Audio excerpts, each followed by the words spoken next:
തിരുവനന്തപുരം കഴക്കൂട്ടം എൻഫോഴ്സിന് മുന്നിലെ ബൈപ്പാസ് റോഡിൽ കാറിന് തീപിടിച്ചു. ആർക്കും പരിക്കില്ല.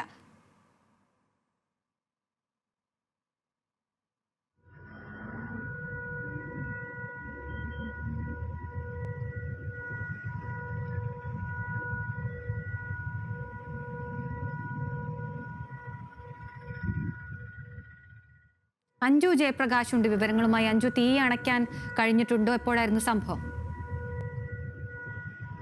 അതിൽ അല്പസമയം മുമ്പാണ് കഴക്കൂട്ടത്ത് ഇൻഫോസിസിന് മുന്നിലായിട്ടുള്ള ബൈപ്പാസ് റോഡിൽ വലിയ തരത്തിൽ കാറിന് തീപിടുത്തമുണ്ടായത്. കാറിൽ ഉണ്ടായിരുന്ന ഡ്രൈവർ ഇറങ്ങി ഈ തീ പടരുന്ന സമയം പെട്ടെന്ന് ഇറങ്ങി ഓടി രക്ഷപ്പെടുകയായിരുന്നു. തലനാരിഴക്കാണ് രക്ഷപ്പെട്ടത്.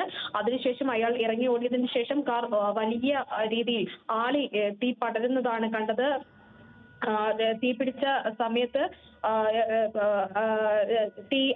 ആ സമയത്ത് ആളി പടരുകയാണ് ചെയ്തത്. പിന്നീട് ഫയർഫോഴ്സ് സ്ഥലത്തെത്തി തീ അടച്ചു എന്നാണ് നിലവിൽ ഇപ്പോൾ മനസ്സിലാക്കാൻ സാധിക്കുന്നത്. ആർക്കും നിലവിൽ പരിക്കുകളില്ല.